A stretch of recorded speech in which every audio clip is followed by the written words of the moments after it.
Guys, udah hari Jumat lagi aja ini cuy. Kalian pasti tahu dong ya, anime apa yang bakal kita lanjutin hari ini. Betul, anime gelut tapi nggak kaku kayak anime kaku Revenger. Sebelum kita mulai videonya, tolong di-push dulu tombol subrek, like, dan aktifin lonceng notifikasi di bawah, biar gue bisa lebih semangat lagi dalam menghibur kalian semua. Dan kalau kalian mau support lebih, kalian bisa join membership coachingannya WAM 2. Oh ya, di ending video ini gua mau spill dikit soal jadwal uploadnya WAM 2 di musim depan nanti guys. Jadi silakan nonton video ini sampai habis. So, tanpa berlama-lama lagi, siapkan minuman, cemilan, dan enjoykan posisi nonton kalian. Dan mari kita mulai Windbreaker episode ke-8.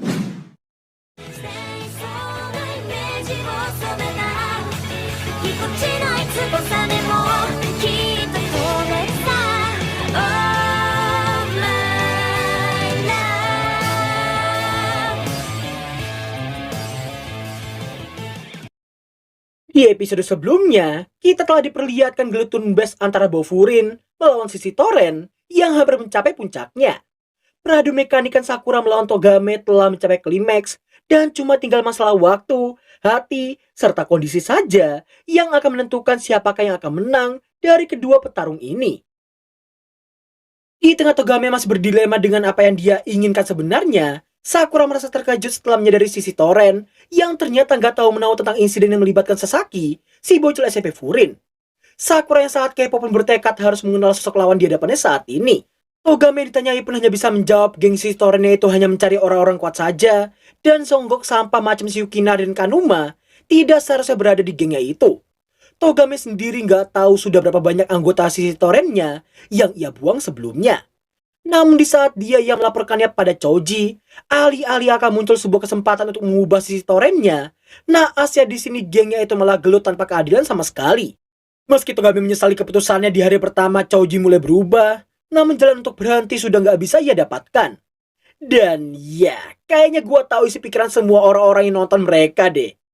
Juang, kira cepetan gelut ale, bacot to ae, durasine nutut ta iki, 20 menitan ki bacot to di seneni.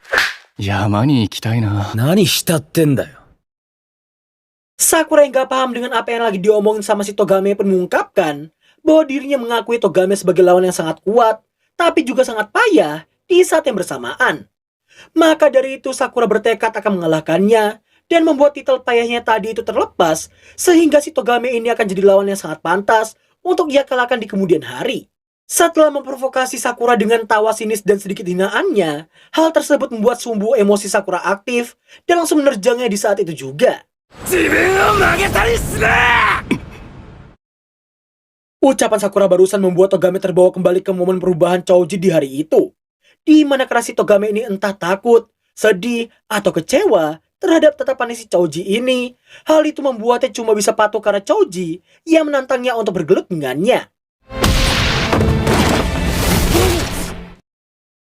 Setelah Togame berhasil mendaratkan pukulannya lagi, nampaknya Sakura yang senang karena akhirnya mode seriusnya si Togame telah kembali. Togame lalu terlihat melepaskan Geta serta kuncirnya untuk memulai pergelutannya lagi dengan sangat serius. Sampai akhirnya...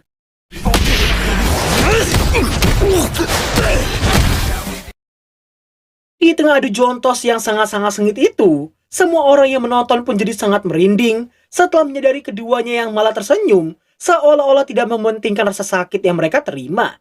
Dan mari kita lanjutin gelut tapi gak kaku yang satu ini.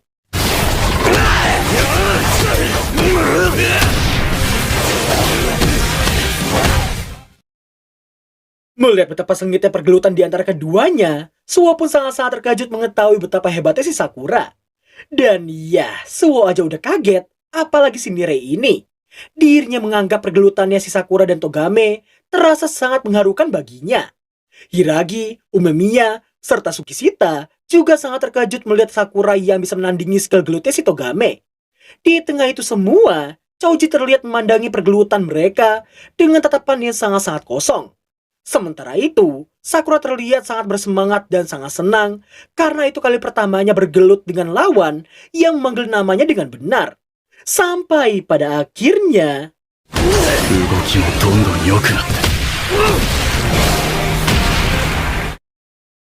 Sumpah gue sekarang yakin 100% anime ini memang berniat memberikan feel gelut yang bisa dirasain sama semua penontonnya. Setelah cukup lama bertukar pukulan serta tendangan, nampaknya keduanya yang masih bisa tertawa saking menikmati pergelutan mereka barusan. Mereka berdua kemudian terlihat bersiap-siap untuk melancarkan serangan terakhir yang akan menentukan siapakah pemenangnya. Namun di saat-saat mereka yang masih melayangkan tinju masing-masing, Togami baru menyadari bahwa seharusnya dia juga melakukan hal yang sama pada hari itu. Akan tetapi karena waktu yang sudah tak bisa diulangi lagi, dirinya cuma bisa menebusnya dengan cara mempasrahkan diri kepada pukulan Sakura, sosok yang membuatnya menyadari jawaban serta penyesalannya di hari itu. Togami merasa Sakura pasti bisa menjadi sosok yang sangat-sangat kuat, tapi tetap pada pendiriannya sendiri. Dan pada akhirnya, ありがとう、桜。Give up. mendengar Togami yang baru aja mengatakan give up alias menyerah, sontak hal itu membuat semua member sisi Toren lainnya terdiam tak percaya. Di lain sisi, Sakura terlihat sangat-sangat emosi karena Togami yang pasrah di pukulan terakhirnya tadi. Belum selesai amuk-amukan, Choji udah terlihat muncul dan menyudahi ronde tersebut. Setelah mengajak Sakura buat gelut dengannya di lain waktu, naprak Umemiya yang diajak buat naik ke atas panggung. Togami yang telah menyadari kesalahan sisi Toren pun mencoba untuk menghentikan si Choji.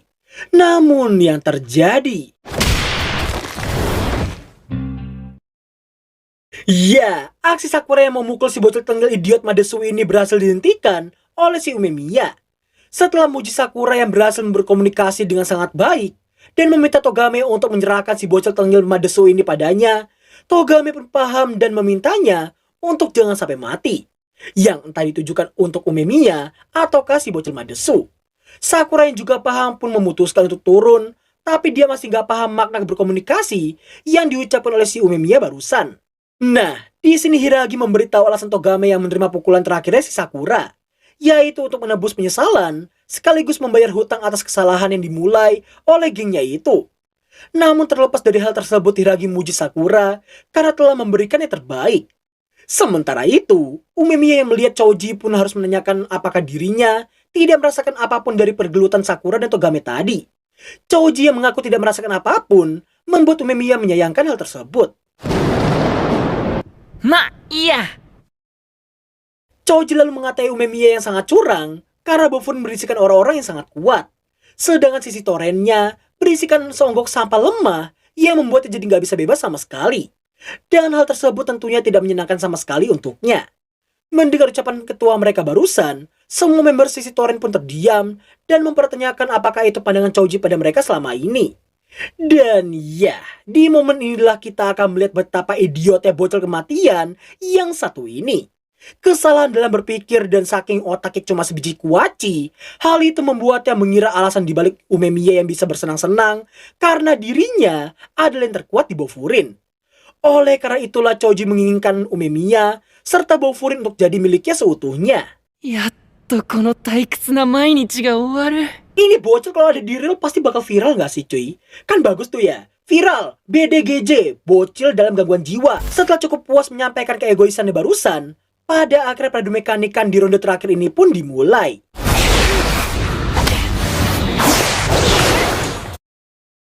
Melihat betapa absurdnya pergerakan Choji saat menyerang Umemiya barusan, sontak hal itu membuat Suo dan Mire terkejut. Namun hal itu diwajarkan oleh si Hiragi, karena sebagai pemimpin geng sisi Toren termuda, Choji jadi bisa bertarung sesuai imajinasinya.